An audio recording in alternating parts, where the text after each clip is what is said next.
Presidential spokesperson Vincent Magwenya says telecommunications regulator ICASA should be given the space to assess new policy directives that would enable international telecommunications companies to operate in the country without fully complying to broad-based black economic empowerment requirements. Magwenya addressed the media on a number of topical issues in Pretoria. Communications Minister Malatsi in May gazetted a policy directive which would see ICASA licensing foreign investors under flexible regulations. There has been criticism that the directive aims to enable tech billionaire Elon Musk's Starlink to operate in the country without having to cede 30% equity to black ownership. Magwenya has, however, reiterated that the directive isn't about Starlink. For a license coming out of that subsector of the communications and ICT sector is not only from Starlink. So we should just avoid the trap of getting fixated over Starlink. There are 4 or 5 other companies that have expressed interest in providing their services here in South Africa. It's not only Starlink. What the minister is doing is within the law, which we must emphasize, within the law, is to look at what can be done to accelerate those processes, right? As you know, the law is quite clear with respect to the local ownership element for those seeking to be licensed as telecommunications and network services providers. And so that's what the minister is doing. So the president has been aware of that process. However, what the president will not endorse and cannot endorse is the subversion of the law.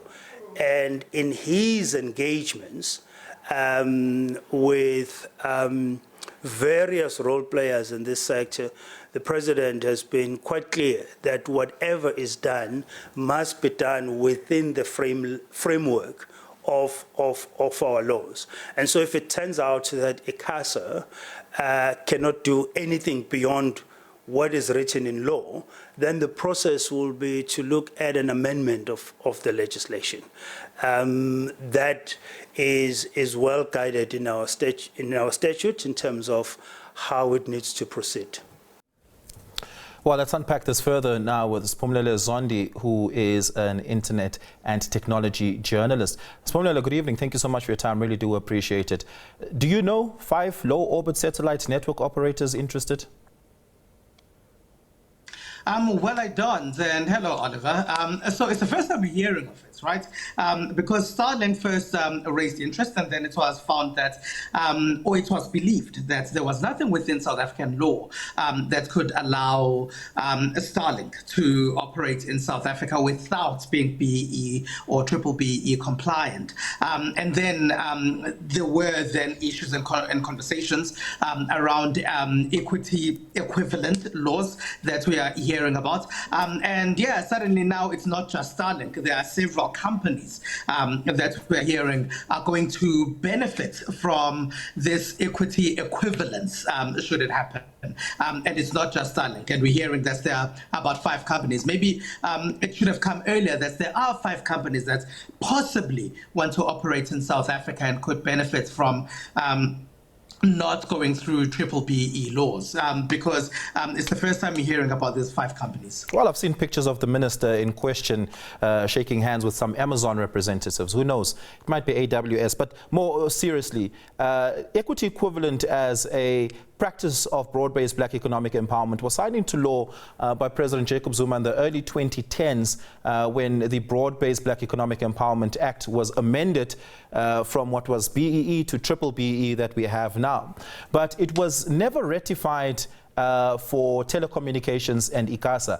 The minister seems to be of the idea, or at least the impression, that he's asking ICASA to just standardize their code with the existing legislature. Is that a fair reading of that directive? Well, yeah, that's basically what he said. He's almost it's an order to ICASA. But at the same time, you also will know that in order for this to happen, it doesn't sit in the Department of Communications and Digital Technologies. It sits in Park Stow's office. So he then needs to go and speak to a different minister, which would be Minister Pakstow, in terms of competition, on how this can then happen, because he is the competition minister. And how the competition minister can then say, well, this can actually happen without it going through the BBBE laws. So there needs to be conversations that will happen between the communications ministry and the trade industry and competition ministry here in order for this to then fully happen. But it seems like he's giving a directive to ICASA to say, well, listen, this must happen, and you need to figure out how it happens, and you need to ratify how you've been doing things in order for this to actually take place. It seems as though that this directive is the product of cabinet and not the product of the minister's imagination. Yet it still lands controversially with a number of political parties. Why is internet connectivity so controversial? What is it about Starlink and other low orbit satellite network operators that we should be fearing? Essentially, what the political parties have said is that it's not the worry about the low orbit satellites, right? So basically what low orbit satellites are, these are satellites that are close enough to the Earth that they can provide fast internet access, but then latency depends on whether there are enough satellites in that particular area. And there have been people who've been using Starlink illegally in South Africa. They have said that it's been working pretty well for them, but there are also cost factors as well here, because what's been said is that, especially in the rural areas, and this is how Minister Malatsi has been pitching it, it's in the rural areas, the areas that we almost call the last mile, that are not connected to the internet, and that's where it can help. But then there's an issue of cost factors as well, because when you look at our neighboring countries, your Zimbabwe, your Lesotho, your Eswatini, that already have Starlink, it's not cheap. It's possibly more expensive than anything we have in South Africa, because first you have to buy the kit,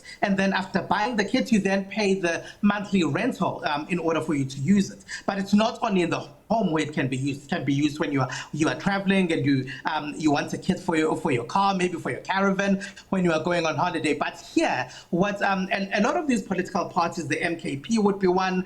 It seems like members of the ANC within their various roles in government. We heard Khoselo Diko, for example, who's the chair of the Communications Portfolio Committee in Parliament. We heard even the Deputy Minister of Communications, Mondle Gungubele himself, raising issues around this, because what they seem to be saying is that, well, there are these BE or BBBE laws, right? So if you are bypassing them, it's almost as if you are saying black companies in the country should not be sharing in the pie that these laws were created for, and that it can sort of like be tailor-made, especially for this sector or for other sectors or for certain companies, perhaps. And they feel that there should be more conversation that should happen within the sector, within Parliament, and within the committees involved. And those are the issues that have been raised by the companies, by the different stakeholders. Siphumelele Zondi, thank you so much for your time. Thank you so much for your insights. Really do appreciate it. Siphumelele Zondi is a technology journalist.